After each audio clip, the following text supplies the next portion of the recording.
महाभारत में हनुमान की गुप्त शक्ति। आखिर अर्जुन के ध्वज पर ही क्यों बैठे थे हनुमान? इतिहास के सबसे महान युद्ध में जब योद्धाओं के कदमों से धरती कांप रही थी और दिव्य अस्त्रों से आकाश जल रहा था, तब एक ऐसा महाशक्तिशाली अस्तित्व भी मौजूद था जिसकी शक्ति की कल्पना करना भी कठिन है।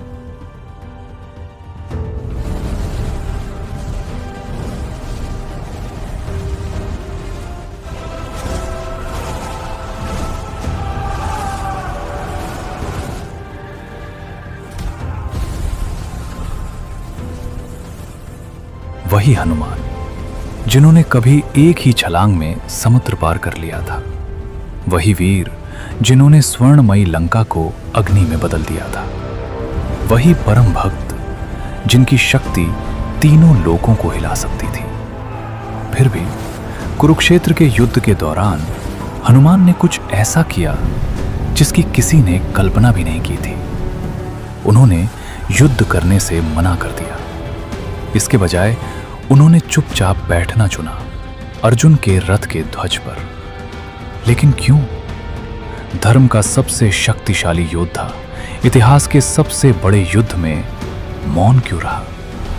युद्ध भूमि के ऊपर से हनुमान ऐसा कौन सा रहस्य देख रहे थे, और वो कौन सी अदृश्य शक्ति थी जो पूरे युद्ध के दौरान अर्जुन के रथ की रक्षा करती रही?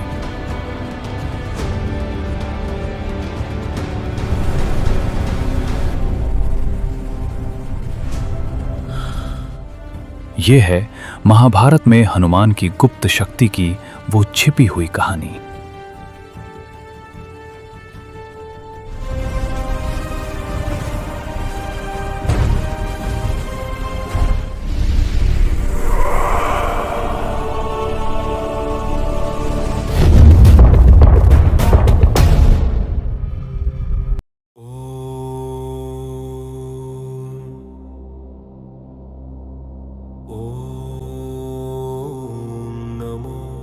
भगवते हनुमते नमः।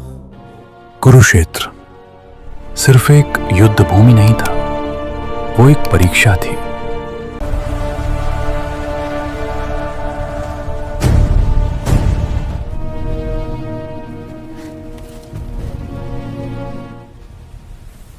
सिर्फ शक्ति की नहीं, उद्देश्य की। धूल उड़ रही थी, शंख गूंज रहे थे और इतिहास अपनी सांस रोके खड़ा था। अर्जुन आकाश की ओर देखते हैं, उनकी आंखों में प्रश्न है। अर्जुन बोले, माधव, वो हमारे ऊपर क्यों विराजमान है यदि उन्हें हमारे साथ युद्ध नहीं करना? क्षण भर का मौन। श्री कृष्ण ध्वज की ओर देखते हैं, जहां वो दिव्य उपस्थिति विराज रही है। उनके होंठों पर हल्की मुस्कान। श्री कृष्ण बोले, क्योंकि उनकी उपस्थिति वो कर देगी जो शस्त्र नहीं कर सकते। कभी कभी युद्ध जीतने के लिए हथियार नहीं, सत्य की उपस्थिति पर्याप्त होती है।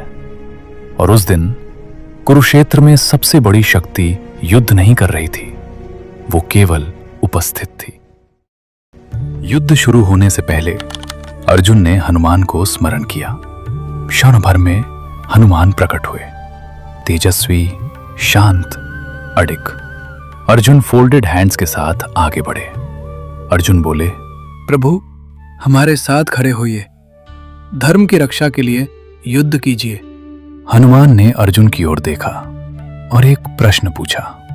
हनुमान बोले, क्या तुम्हें विश्वास है कि युद्ध सिर्फ शक्ति से जीते जाते हैं? अर्जुन बिना झिझक उत्तर देते हैं। अर्जुन बोले, शक्ति ही धर्म की रक्षा करती है। हनुमान की आंखों में हल्की मुस्कान आई। हनुमान बोले, और शक्ति की रक्षा कौन करता है? अर्जुन कुछ क्षण के लिए मौन हो जाते हैं। तभी श्री कृष्ण आगे बढ़ते हैं। उनकी आंखों में गहरा ज्ञान झलक रहा है। श्री कृष्ण बोले, जहां शक्ति हार जाती है वहां बुद्धि उसे संभालती है, और जहां शस्त्र रुक जाते हैं वहां ज्ञान विजय दिलाता है। अर्जुन फिर आग्रह करते हैं। अर्जुन बोले, हमारे साथ युद्ध कीजिए। आपकी शक्ति हमारे साथ होगी तो विजय निश्चित हो जाएगी। हनुमान शांत स्वर में उत्तर देते हैं। हनुमान बोले, विजय को मेरी शक्ति की आवश्यकता नहीं है। इस युद्ध को संतुलन की आवश्यकता है। क्षण भर का मौन। फिर हनुमान आगे कहते हैं, मैं वहां रहूंगा लेकिन युद्ध नहीं करूंगा। अर्जुन आश्चर्य से पूछते हैं। अर्जुन बोले, यदि आप युद्ध नहीं करेंगे तो फिर वहां क्यों आएंगे? हनुमान की आंखों में गहरी शांति झलकती है।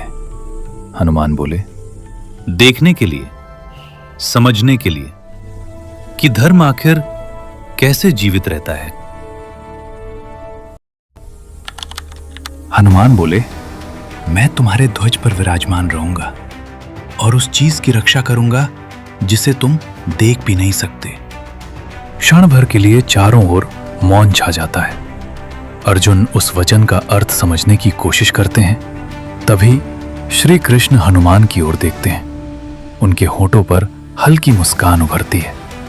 वो समझ चुके थे, क्योंकि कभी कभी सबसे बड़ी रक्षा शस्त्रों से नहीं होती, वो होती है एक अदृश्य उपस्थिति से।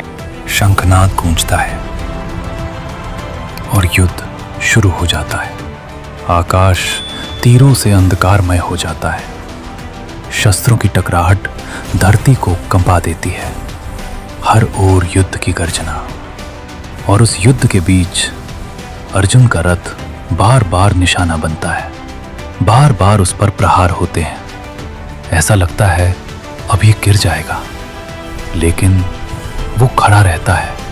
हर बार, हर प्रहार के बाद रथ का ध्वज हवा में कांपता है और उस ध्वज पर हनुमान विराजमान है, अडिग, निशब्द, अचल। अर्जुन बोले, माधव, हर प्रहार इतना भयंकर है कि हमें तो नष्ट हो जाना चाहिए था। श्री कृष्ण शांत स्वर में उत्तर देते हैं। श्री कृष्ण बोले, जब तक वह देख रहे हैं तब तक ऐसा नहीं होगा। युद्ध और भयंकर हो जाता है। दिव्य अस्त्र आकाश से उतरने लगते हैं। आग, वज्र और तेजस्वी शक्तियां धरती पर बरसने लगती हैं। चारों ओर विनाश का दृश्य। लेकिन इन सब के बीच भी अर्जुन का रथ अब भी खड़ा है, अडिग। ऊपर से हनुमान सब देख रहे थे, एक योद्धा की तरह नहीं, बल्कि एक साधक की तरह। वो देख रहे थे अर्जुन का संकोच, भीम का प्रचंड क्रोध,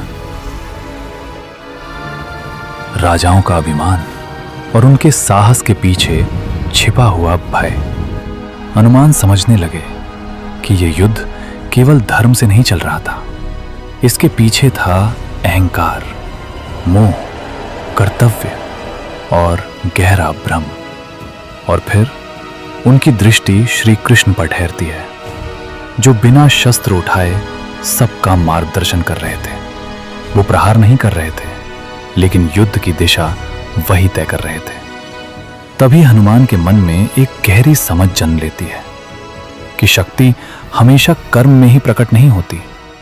कभी कभी सबसे बड़ी शक्ति संयम में बहती है।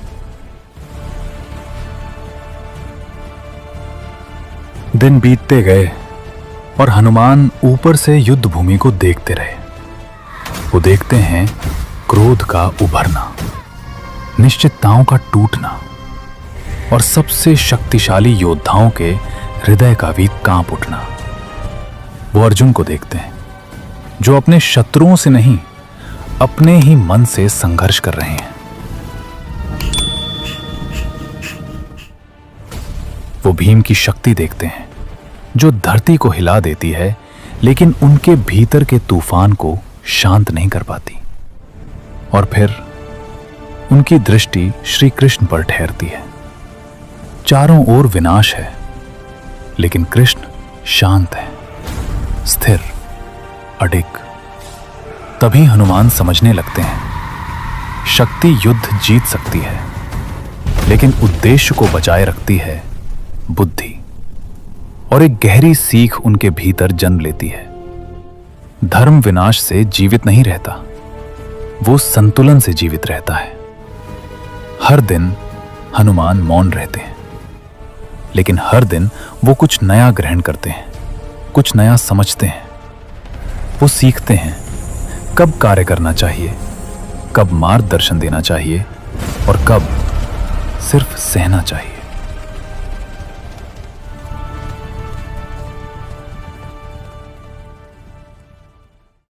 दिव्यास्त्र फिर से प्रहार करते हैं, तेजस्वी, अपराजेय, आकाश से गिरती अग्नि मानो सब कुछ समाप्त कर देगी। हर आघात इतना प्रचंड है कि सब कुछ नष्ट हो जाना चाहिए।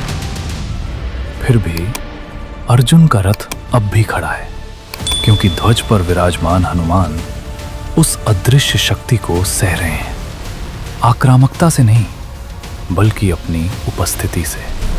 और तभी हनुमान समझते हैं सच्ची रक्षा करने के लिए कभी कभी जीतना नहीं, सहना पड़ता है, क्योंकि रक्षा का अर्थ विजय प्राप्त करना नहीं होता। कभी कभी रक्षा का अर्थ होता है सब कुछ अपने ऊपर लेकर दूसरों को सुरक्षित रखना।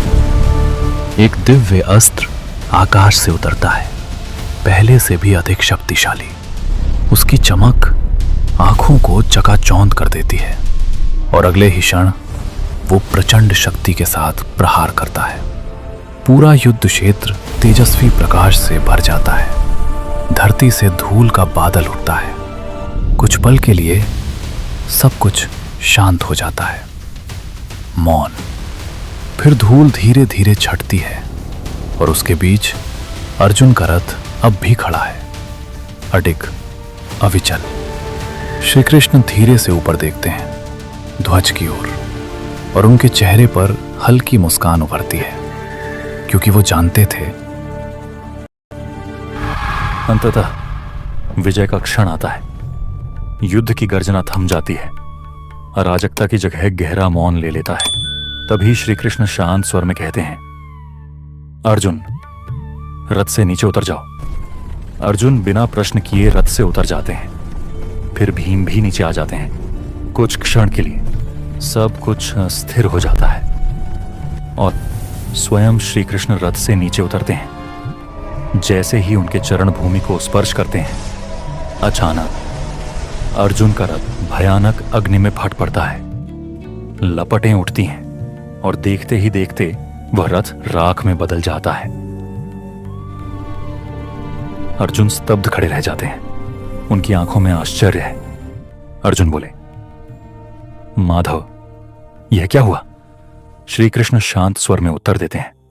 श्री कृष्ण बोले, अर्जुन, यह रथ तो कई बार पहले ही नष्ट हो चुका था।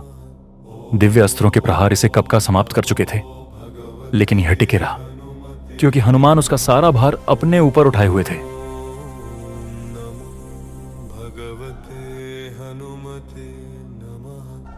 हनुमान युद्ध जीतने के लिए नहीं आए थे। वे आए थे यह समझने के लिए कि विनाश के बीच भी धर्म कैसे जीवित रहता है। उन्होंने एक गहरी सीख पाई। सच्ची शक्ति हमेशा प्रहार नहीं करती। कभी कभी वह सिर्फ संभालती है, सहारा देती है और सब कुछ टूटने से बचा लेती है।